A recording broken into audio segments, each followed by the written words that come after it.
I didn't mean to get that drunk. Then again, I didn't mean to see my ex at the party either, or watch him flirt with someone taller, hotter, and apparently straight. So yes, 4 shots of tequila and a questionably mixed jungle juice later, I was lying face down on Liam's sectional couch, contemplating whether I could fake my own death and avoid seeing anyone ever again. The music had finally stopped vibrating the windows around 3 a.m., and the house smelled like beer and leftover pizza. People were passed out in various corners, and Liam had already done his annual drunk dad speech. Everyone's safe here. Hydrate or die. Don't touch the thermostat. I had planned to Uber home, but my phone was at 2%, and my wallet had somehow disappeared between beer pong and dancing like I knew what rhythm was. Liam found me curled up with one of his throw pillows like it owed me money. "You okay, man?" he asked, crouching down beside the couch, voice lowered like we were in a church or a crime scene. "Define okay," I slurred, I still shut. He laughed. "Guest room's full. Kyle's in there with never mind. You can crash here, though. Blankets behind the couch. Try not to throw up on it." I groaned a half thank you, half death rattle and rolled over. The pillow smelled like cologne and regret. The regret was mine. The cologne? Probably Liam's. Or maybe Noah's. That name, Noah, hit my foggy brain like cold water. Liam's older brother. The crush I'd sworn I'd buried somewhere deep beneath embarrassment and time. We hadn't seen each other in years. He'd been away for college or traveling or just existing in the kind of cool aloofness that made people like me feel like discount background extras in their movie star lives. I hadn't thought about him in a while. Not seriously. Not in that dangerous, heart-tightening way. But drunk brains are like broken vending machines. Press a button for water, get a memory from sophomore year instead. I sighed and pulled the blanket over my head, determined to let the night erase itself. That plan lasted exactly 30 minutes. I heard the front door creak open quietly. Whoever it was moved like they knew the place but didn't want to wake the dead, which, to be fair, was basically me at that point. Soft footsteps, the sound of keys hitting the table, and then a low, familiar voice muttering, "Jesus, this place smells like frat boy regret." My stomach dropped. Noah. I hadn't heard his voice in almost 3 years, but it still had that calm, dry, vaguely amused tone, like life was a weird movie only he understood. I considered pretending to be asleep. Then I realized I was half on my back, mouth open, probably drooling. Not exactly my sexiest moment. He walked into the kitchen. I heard the fridge open, the clink of a beer bottle. Then his voice again. "You awake?" I didn't answer at first. I couldn't tell if I was more mortified or curious. He walked over, leaned against the arm of the couch, beer in hand. I peeked one eye open. Noah grinned. Well, well, look what the hangover dragged in. There he was, Noah Jameson. Still tall, still stupidly handsome, still the human equivalent of a late-night jazz playlist, smooth, a little mysterious, and impossible to stop thinking about once you started. His hair was slightly longer than I remembered, Messier. He wore a faded black hoodie and gray sweats, which should have been illegal on someone who looked like that. His jaw had the faintest scruff, like he'd just come back from something, a trip, a breakup, or a long silence. I blinked at him, my mouth trying to form words, but managing only a dry croak. "Hey!" Noah smiled like he was surprised I remembered how to speak. "Hey yourself. Long night." You could say that. I sat up slowly, my head pounding like it had its own heartbeat. "Didn't think you were coming home tonight. Didn't think you'd be passed out on my couch." He took a sip of beer, then nodded toward the chaos behind him. "Liam throw another epic rager?"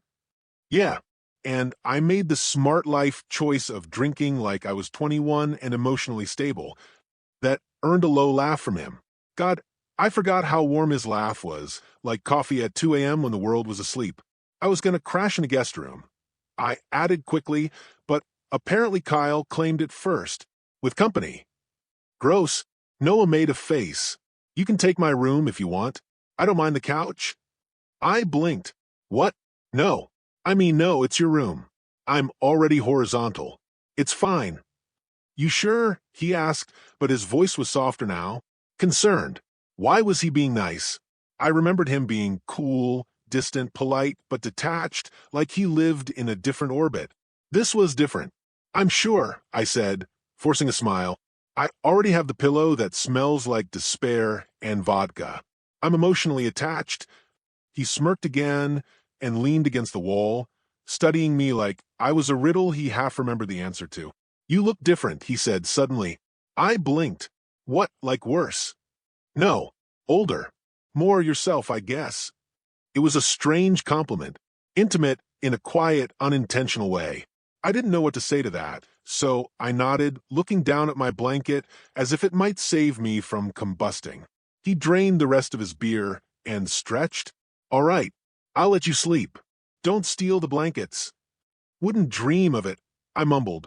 He started to leave, then turned at the last second. Glad you're still around, Jamie.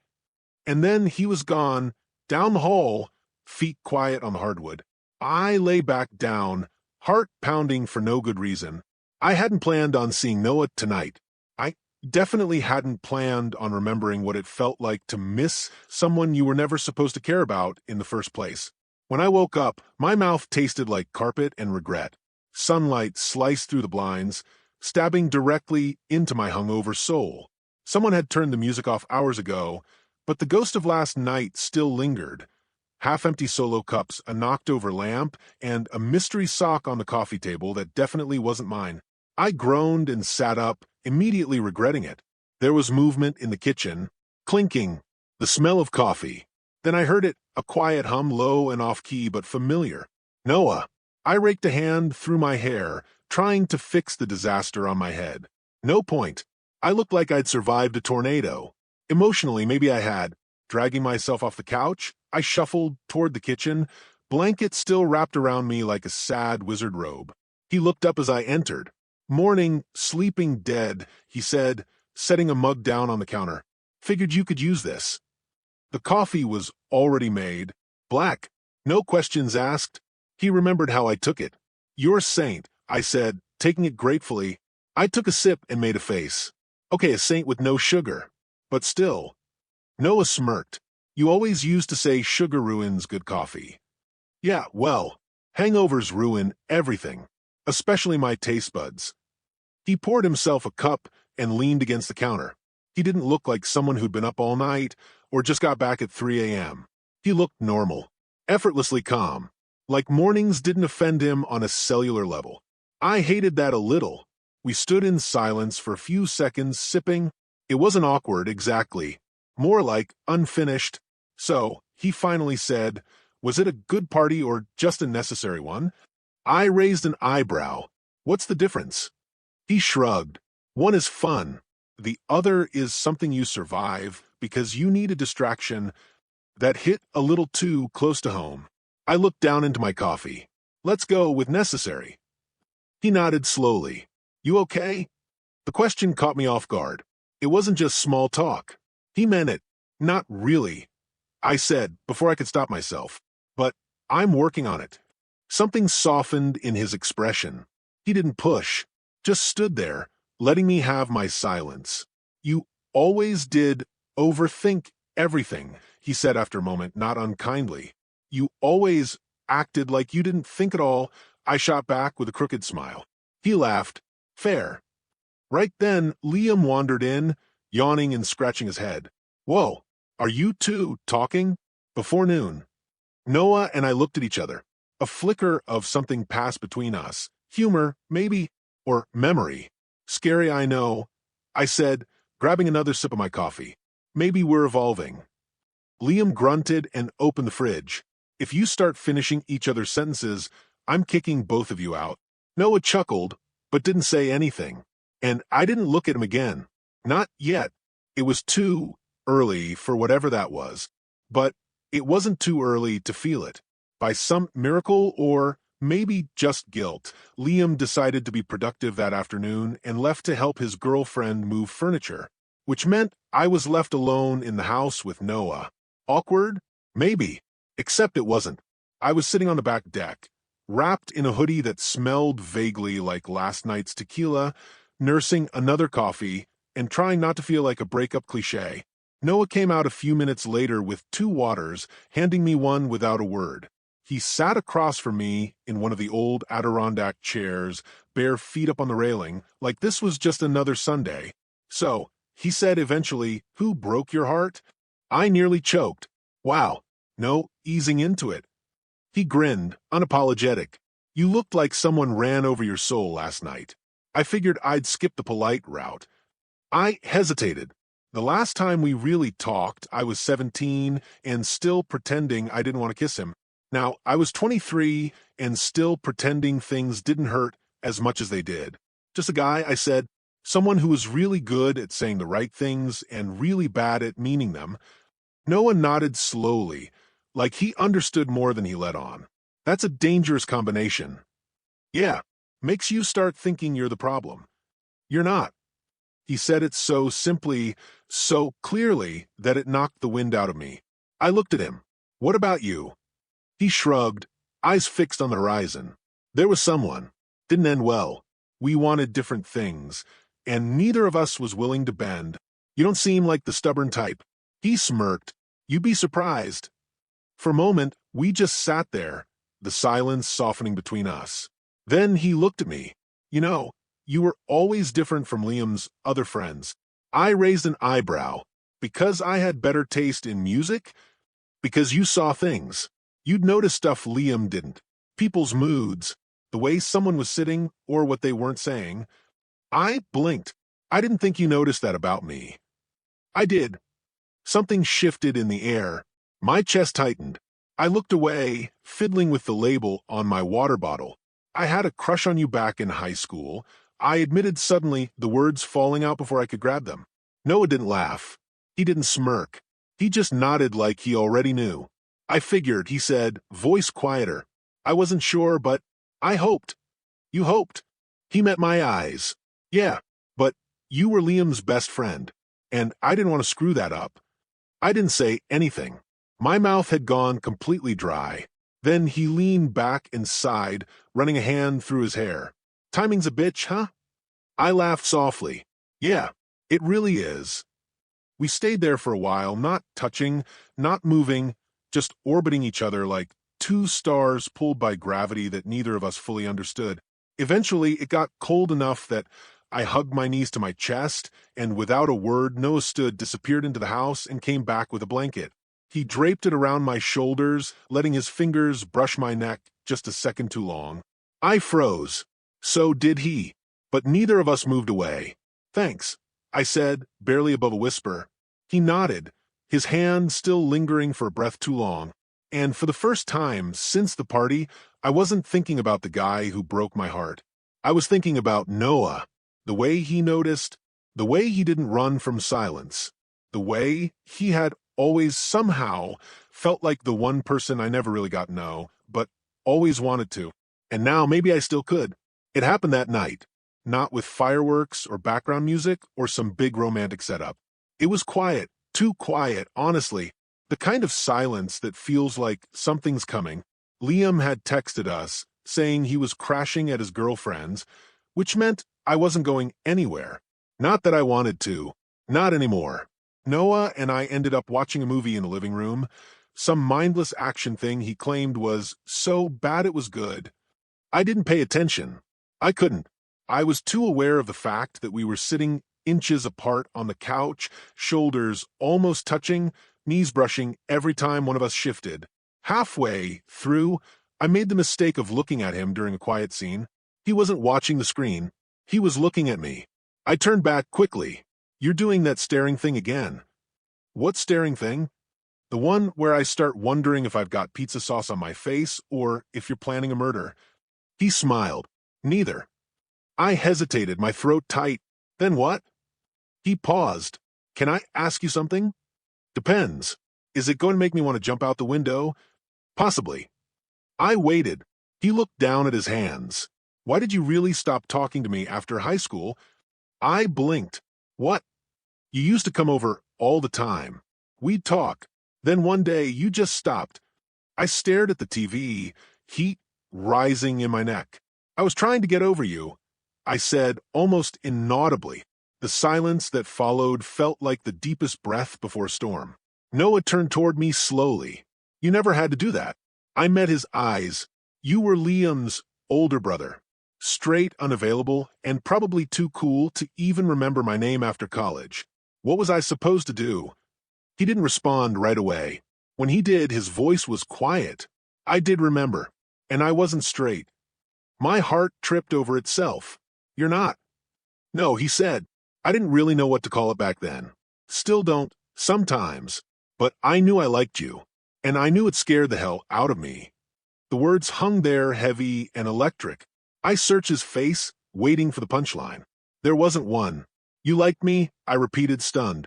So what? You just ignored it. I didn't know how not to, he admitted. You were Liam's best friend. It felt off limits, and I was afraid if I said something. So, instead, I said, voice rising, you let me walk around thinking I was crazy for feeling anything? His jaw tensed. I didn't mean to hurt you. Well, you did. We stared at each other, both of us caught somewhere between years of silence and everything that was finally spilling out now. I'm sorry, he said, softer, for not saying anything, for not being brave enough then. I swallowed hard. I wasn't brave either. I could have said something. I just didn't think someone like you would ever want someone like me. Noah leaned in slightly. And what exactly do you think someone like me wants? I laughed bitterly. Someone taller, hotter, less of an emotional train wreck. Funny, he said, tilting his head, because I want someone who sees the world the way you do, who overthinks, who feels everything too deeply, who doesn't just float through life pretending nothing matters. I looked at him, heart thudding. You mean that? I wouldn't be sitting here if I didn't. I should have kissed him. I thought about it. For one bright, impossible second, I imagined what it would be like to finally close that space between us. But instead, I stood up. I needed air. I needed space. I'm sorry, I said, backing toward the hallway. I need to think. Jamie? I'm not running, I said quickly. I'm not. If I kiss you now, I'll mean it. And if you don't, I'll fall apart. His eyes softened. Then take the time you need. I'm not going anywhere. I nodded, throat tight, and walked to the guest bathroom. I closed the door behind me and leaned against it, heart pounding like it wanted to break out of my chest. Noah liked me. He had always liked me. So, why did it hurt so much to hear it now? I stared at myself in the mirror above the sink. Bloodshot eyes, hoodie slightly stretched at the collar, mouth parted like I was about to ask a question but didn't know the words. It was me, but it was also someone I barely recognized, someone afraid of getting what they actually wanted.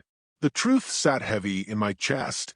I had spent years pretending my feelings for Noah were just a teenage phase, something I'd packed away with bad haircuts and worse poetry. But it wasn't gone.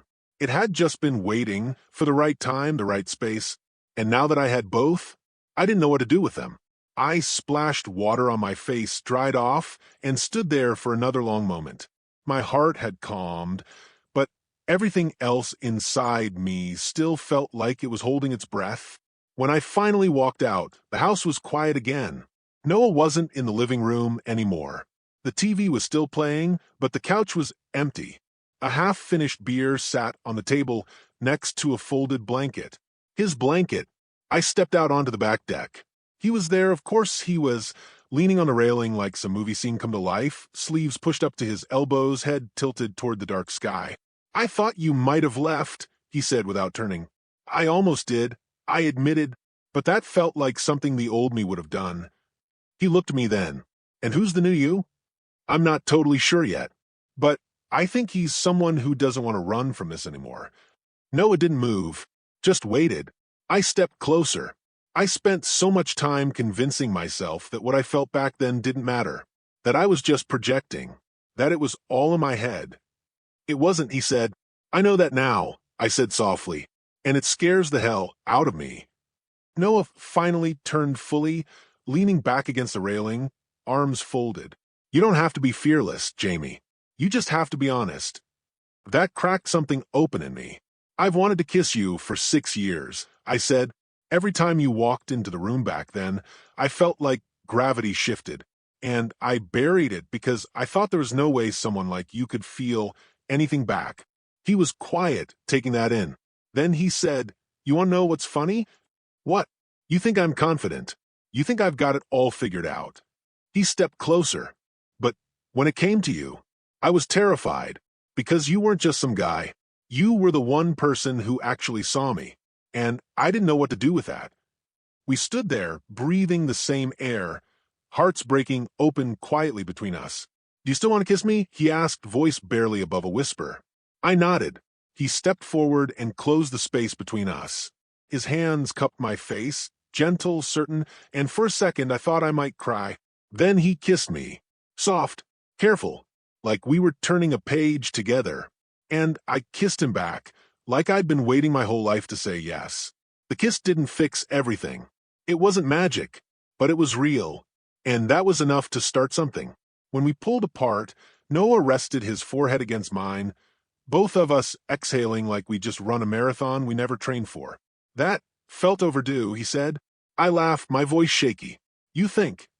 We stood there on the back deck in silence, no longer running, no longer circling each other. Just there. Finally, later, we went back inside and curled up on the couch, not needing words. My head on his shoulder, his fingers lazily tracing shapes on my knee. The movie played in the background again, forgotten, irrelevant. I felt like I'd stepped into a parallel life, one I'd only ever let myself imagine when I was younger and stupid and brave in secret. Eventually, I asked the question that had been sitting in my chest since high school. Would you have said anything if I'd stayed back then? Noah didn't answer right away. His voice was gentle when it finally came. Maybe, but I don't think we were ready. Not really. I nodded because I knew he was right. I needed to become someone who wasn't afraid to be wanted. And maybe he needed to become someone who could finally reach out and take what he wanted too. Timing. It's cruel and beautiful like that. The next morning we made breakfast together, burnt toast, eggs slightly too runny, coffee that didn't even need sugar. I'd never felt so at ease in someone else's kitchen. Liam showed up around noon, dropping his keys on the counter and yawning. He stopped mid-step when he saw me standing there with Noah, both of us in yesterday's clothes, Noah's hoodie now on me. He blinked. "Okay, what did I miss?" I looked at Noah. He looked at me. Then he shrugged. "Everything," I said, "and also nothing." Liam stared, then rolled his eyes. "Ugh, whatever. Just don't hook up on the couch. I have to live here." We laughed, too loud, too relieved, and I realized the thing I'd been afraid of for so long wasn't the world finding out. It was the possibility that someone might actually love me back. Noah and I took things slow. There were late-night drives with music turned too loud. Inside jokes resurrected from high school. Quiet mornings where we shared space without needing to fill it. We didn't rush to label things. There was no social media post, no dramatic coming-out arc. Just honest moments. Just us. And slowly, I stopped being afraid of the word real. He'd reach for my hand during a movie. I'd sneak a kiss against his shoulder while he cooked. We learned to meet in the middle of who we'd been and who we were still becoming. One night, a few months in, we walked home from a party, fitting right, and I asked him, "Do you ever think about how this all started?" He smirked. "Yeah, you crashed on my couch and then kissed your brother." "That too," he said, slipping his hand into mine. "Best unexpected detour of my life." And maybe that's what love is. Not some grand, perfect plan, but a series of little detours. Missed chances, near kisses, silent mornings, and loud hearts. All slowly pointing you back to the one person who makes it feel okay to finally stop running. Noah was that for me. Maybe he always had been. A year later, I found myself standing in the same kitchen where everything had changed. Same chip tile, same mismatched mugs, same creaky cabinet door that Noah still hadn't fixed. But everything else? Different. Noah walked in behind me, hair still wet from the shower, a towel draped around his neck. He handed me a cup of coffee, black, just how I like it now. I'd learned to stop masking the bitterness. Kind of like myself. "You're up early," he said, brushing a kiss to my temple. "Couldn't sleep. Nerves, probably." He smirked. "It's brunch with my parents, not a trial. You've met your mother, right?"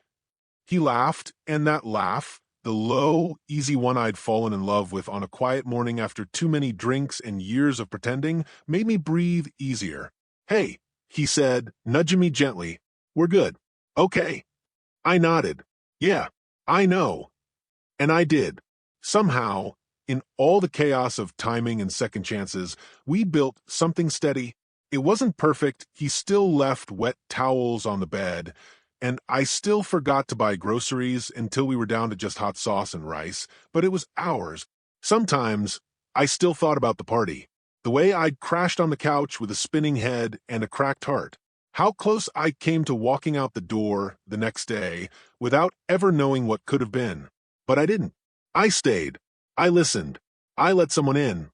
And in return, I got the kind of love that didn't need to be loud to be real. The kind that sneaks up on you after 6 years and one too many beers.